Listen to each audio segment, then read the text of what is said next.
Good evening student, I hope you all are well. बेटा हमने last lecture में पढ़ा था how we can give the nomenclature of any organic compound, right.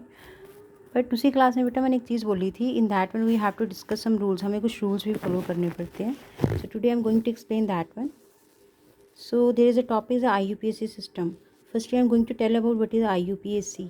IUPAC stands for International Union of Pure and Applied Chemistry. You can see this one here.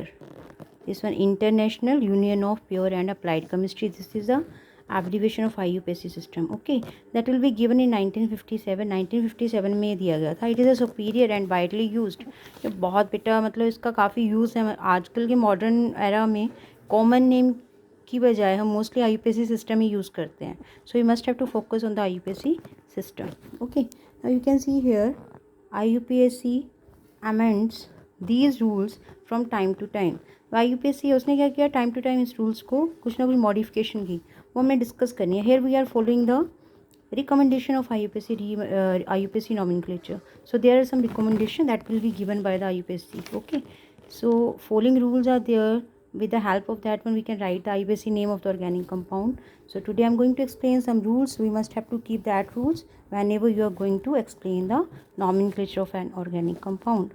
Okay, now come on this one, rule number 1. जैसे हम बात कर रहे हैं बेटा rule number first में, you can see here rule number first हमें क्या बोलता है, longest chain rule. You can see here this is the longest chain rule. ये क्या बेटा, लॉन्गेस्ट चेन रूल. मतलब हमें कोई भी आपके पास जो पेरेंट चेन दी होगी, just have to select like that. आपको उस वे में उसको सेलेक्ट करना है ताकि उसमें ज़्यादा नंबर ऑफ कार्बन एटम आए. उसको बोलते हैं longest chain rule.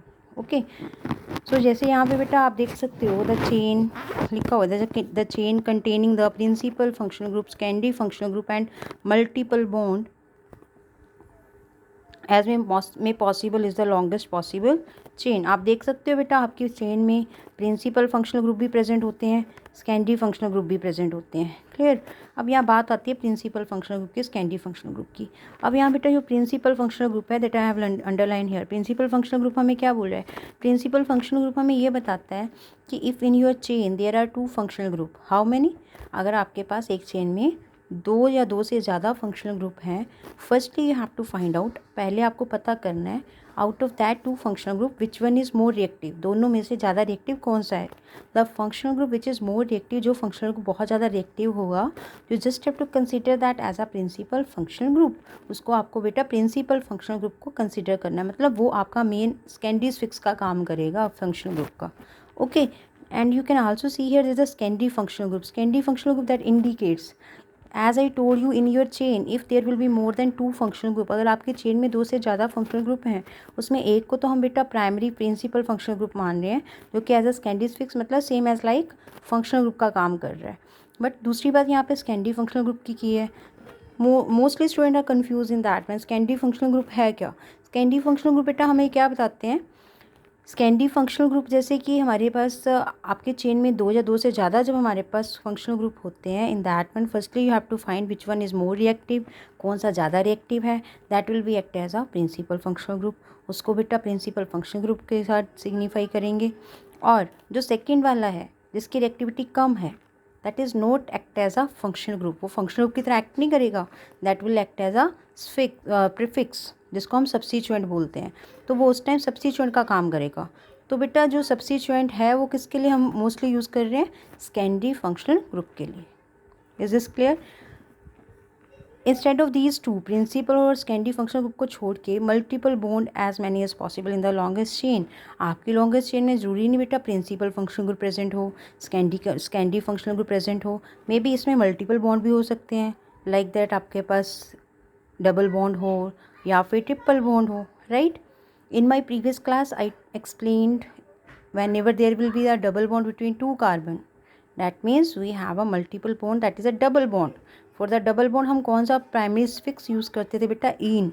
Triple bond के लिए आइन. ठीक है, तो वहाँ पे वो डबल बॉन्डिंग की मतलब जो आपके 2 कार्बन्स हैं वो कैसे आपस में बॉन्डेड हैं within the double bond और within the triple bond. You have to find that thing. Is this clear. Next, in the absence of functional group, अगर आपकी चेन में फंक्शनल ग्रुप नहीं है या सेकेंडरी ग्रुप भी नहीं है या फिर मल्टीपल बॉन्ड भी नहीं है, the chain containing maximum number of carbon atom, तो आपने उस चेन में जिसमें ज़्यादा नंबर ऑफ़ कार्बन एटम आ रहे हों उसको लॉन्गेस्ट मानना है। Is this clear? तो that is your longest chain rule, उसको हम लॉन्गेस्ट चेन रूल बोलते हैं। तो लॉन्गेस्ट चेन रूल के लिए पहले आपने 3 चीज़ें माइंड में रखनी है। First is the primary functional group, then secondary functional group, and third one is the multiple bond. If these 3 will be absent in your chain, अगर ये तीनों आपके चेन में एब्सेंट है, उसके बाद बेटा वो चीज़ आप इम्प्लीमेंट करेंगे कि आपके चेन में जिसमें ज़्यादा नंबर हो, maximum number of carbon atom will be there, you just have to select that one as your parent chain. Is this clear? Okay, for example I have taken this one, you can see here मैंने यहाँ पे example लिए CH3 CH2 CH2 CH2 CH CH2 CH2 CH2 COH COH. Now firstly you have to find out there are two ways, you just have to select the two ways. If I'm going to just find out how many functional group will be present here, कितने functional group इसमें present है, you can see here this one is first one, एक acid आपका ये, this one is your second one, this is your secondary acid, ये आपके पास secondary acid है. Okay, now you have to find the chain in that, आपको इसमें chain find out करनी है. Like that, if I'm going to start your chain from this right side, then you have to start it from the right side. So you just have to consider that one as your first carbon, this one is your second carbon, this one is your third carbon, this one fourth, this one fifth, then 6, 7, 8 and 9. ये 9 carbon हो गए. Okay, सो आपको बेटा chain इस तरह select करनी है where there will be the maximum number of carbon atom. Okay, so this is your first longest chain rule. Okay, so आप इस चेन को इस तरह सेलेक्ट करेंगे 1 2 3 4 5 6 7, कितने हो गए बेटा 7 आ रहे हैं आपकी चेन में. So this is longest chain. अब जी जो हमारी लॉन्गेस्ट में अगर आप ऐसे लेते इसको स्ट्रेटली लेते then there will be 1 2 3 4 5 6 7, but हमें लॉन्गेस्ट देखना था बेटा. लॉन्गेस्ट में कितने आ रहे हैं 1 2 3 4 5 6 7 आ रहे, तो हमें लॉन्गेस्ट चेन रूल को फॉलो करना है. ओके, सो IUPAC सिस्टम में आपने फर्स्ट रूल को ही देखना है, that is your longest chain rule. Is this clear? Choose the word root from the table given below for the longest possible chain. अब आपने वर्ड रूट सेलेक्ट करना है टेबल में से लॉन्गेस्ट पॉसिबल चेन का. अब वर्ड रूट जो है you can see here word root for the carbon chain. आपने कार्बन चेन के लिए वर्ड रूट देखने बेटा.